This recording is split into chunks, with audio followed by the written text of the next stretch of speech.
Hey guys, how you going? Hope you're all doing very well. This afternoon I'm going to be doing another episode of my Shock to the Past series. For those of you who don't know, my Shock to the Past series is a collection of videos that consist of movies from the 60s, 70s and 80s that shook audiences back then and how they shape up by today's standards. So today we're going to be looking at a sequel to an absolute horror classic. It was released in the year 1986, directed by Tobe Hooper, and this movie is called The Texas Chainsaw Massacre 2.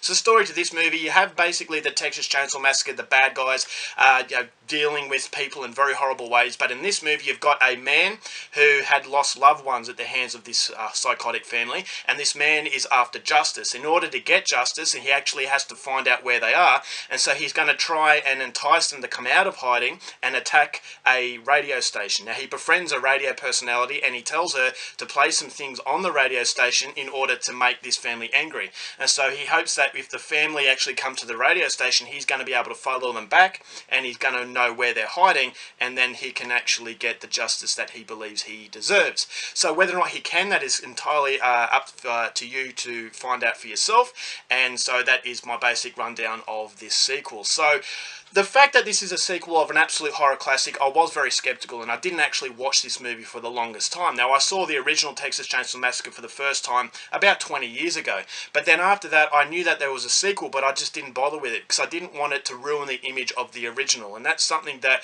I think a lot of sequels do, is that these sequels, they come out because they are banking on the success of the first film, and they genuinely, basically in general terms, not as good as the original, and so I didn't want it to ruin that image, and so for the longest time I put off seeing this movie. Now yes, it does have Dennis Hopper, it has Bill Moseley, a whole host of good actors, and you've also got the Tobe Hooper who directed the original, and so there's a lot of curiosity there to actually make me want to go and see it, but I was just a little bit afraid that I didn't want it to ruin the classic, and so finally I gave in. I thought, why not give it a shot? I saw it very, very cheap in a second-hand store, and I got the film and I watched it, and I can say that I was very disappointed. In fact, it does ruin the first film if you treat it as a continuation, but if you can treat the Texas Chainsaw Massacre 2 as a film on its own, then you get a little bit more enjoyment out of it. But for me, I just thought that Tobe Hooper, he was cashing in off the success of the original. He was trying something a little bit different. That is something I can applaud, but he doesn't take it seriously, and because you're not taking it seriously, it becomes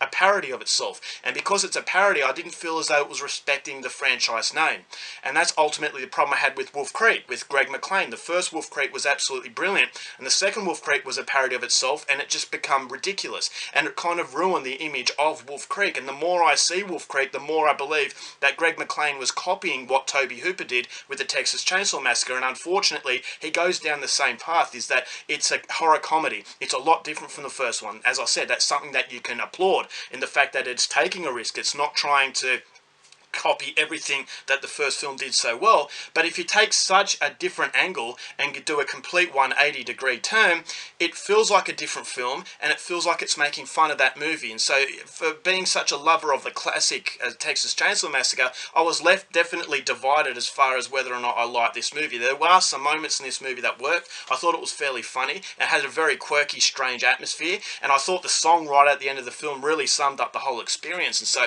as far as horror comedies are concerned, I thought the writing was fairly decent. There are moments that made me chuckle, and there are moments that are very dark and hideous, and that's everything that you want from a horror comedy. But I would have preferred this movie to have been a completely different title, is that if this wasn't connected to the Texas Chainsaw Massacre, I actually would have liked it a little bit more, is because I just feel as though, horror isn't taken very seriously, and when you make such a classic horror movie that people will take seriously, then the second movie you're kind of making fun of it. And so being the same director, I thought, alright, well, what exactly are you doing? And it's something that just didn't sit well with me. I know a lot of people love the Texas Chainsaw Massacre 2, and for that, each to their own, I respect that, but for me, yeah, treating it as a movie on its own, it's not the worst film, but certainly not a great film. But I just thought to myself, alright, you're tarnishing the actual image of what made the Texas Chainsaw Massacre the horror film that it is. It's the most iconic horror film that you can get, but when you actually have a second film that is connected to it, it has the same sort of things, I just thought to myself, alright, well, it's kind of making fun of it. And yes, it is very self-aware, it's exactly what it's trying to do, but I just thought to myself, well, you should have just left it alone. Why didn't you just make a completely different movie on a different title, and it would have worked even better for me. So you've got performances from Dennis Hopper. Now, Dennis Hopper's performance was nothing to really write home about. Yes, he's a fantastic actor, but I just don't think he produced his most amazing effort in this movie. You got Bill Moseley, who is also a very well-known horror actor. His performance in this movie really didn't sit well with me. It was very, very irritating. Yes, he's supposed to be crazy, but he was crazy in a way where I thought, you're just trying too hard. And that was something I really didn't like. And I didn't like Leatherface in this film. I thought Leatherface, he had more emotion than he did in the first film. And so, as I said, yes, it is very different. The whole film is not trying to be a carbon copy of the first one, but there are no element in the first one that is present in the second film. And so for that, I just thought, alright, well, it's a crazy movie, it's a very bizarre film, and usually I love that type of thing, but connecting it to the Texas Chainsaw Massacre, I just thought to myself, you're not paying it the respect it deserves.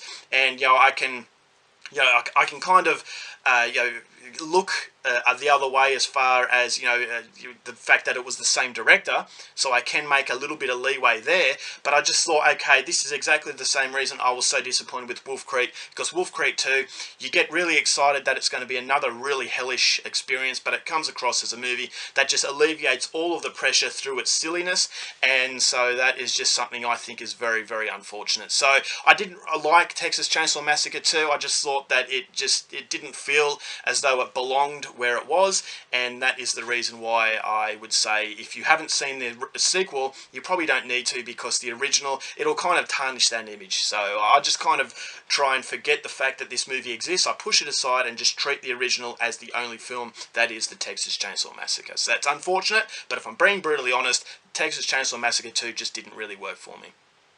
Alright guys, that's it for this episode. I hope you enjoyed it. Till next episode, keep watching movies, and I'll see you later.